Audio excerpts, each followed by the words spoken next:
Glābs. Mierīgs. Tikpat senas kā Latviju dainas ir arī pirts tradīcijas Latvijā. Pirmās rakstītās ziņas sniedz Livonijas kronika par Daugavas lībiešu pirti 12. gadsimtā, bet vispopulārākās pirtis bija 19. gadsimtā. Tā bija dūmpirtiņa, tāda maziņa, necila. Tagad mēs ejam laikam uz priekšu un izmantojam daudz vairāk. Toreiz vairāk gāja mazgāties. Tagad daudz vairāk slotas tiek lietotas un mēs mācamies, lai vairāk pielietotu visu to. Viss, kas ir dabā, ko dabā var savākt, salasīt, jo mēs pat visus augus neatpazīstam un mīdam kājām, bet īstenībā tās pašas necilās nātras, ceļamāla lapas un visi augi, katram ir savu funkciju dzīvē. Un arī medus dzintars, ko citi cilvēki pat jautā, kā jums nav žēl to dzintaru un medu ķermenī ziest, jo mēs viņu apmēram vienam cilvēkam vajag 100 gramu vienā pirts procedūrā medu. Lai atdzīvinātu pirts tradīcijas Zemgalē, pēc neliela pārtraukuma Jelgavas novadā jau otro reizi notiek pirtnieku festivāls, kur ik viens interesants var nevien iegūt zināšanas meistarklasēs, bet arī izbaudīt kādu no 8 pirtīm.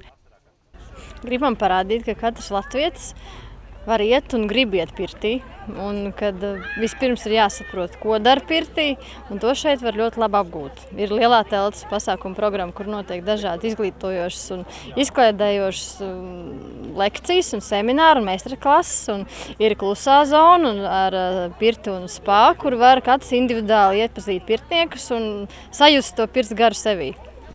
Kā jau visi, kā latvieši kautrīgi, es tā domāju, atnākšu vienkārši paskatīšos, un tad Ināra, man darba kolēģe, viņa saka, nāc pamēģini, tad es tā, kā saka, uz ātro iegāju, ļoti interesanti sajūta tā saule un tā koka, tā iesaku dabā.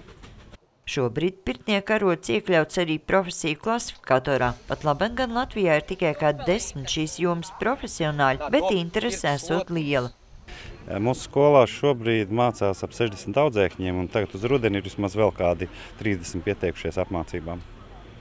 Jo mēs esam zem izglītības ministrijas skola, mums ir akreditēta, un mēs galā beigās, kad beidzās mācības, izsniedz nokārto valsts eksāmenu, un tad ir divu līmeņu, 2. profesionālais līmenis un 3. profesionālais līmenis, tas ir pirts meistars.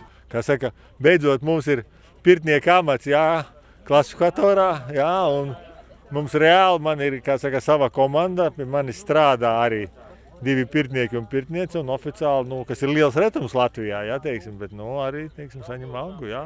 Visbiežāk gan tas ir kā papildus ienākuma avots. Tomēr pirtnieki cer iekarot arī Eiropu, kur šīs tradīcijas ir gandrīz pilnībā izzudušas. Mēs esam mežoņi, jo mēs ejam mežā un griežam kokus un zarus. Viņi to nesaprota, tāpēc viņi pērk slotiņas no mums. Viņiem atkal patīk šis dabīgais aromāts, jo viņi izmanto pirtīs tikai ēteriskās eļļas. Ar šo viņi iepērkot no mums slotiņas, viņi dabū šos dabīgos aromātus pirtī iekšā. Un priekš viņiem tas ir wow! Pirmoreiz pirtnieku festivāls Glūdas pagastā notika 2014. gadā, kad to organizēja biedrība Uzmet gāru. Šogad festivāla vadības grožus savās rokās ņēma Jelgavas novads sadarbībā ar biedrībām Latvijas pirts un Radosme.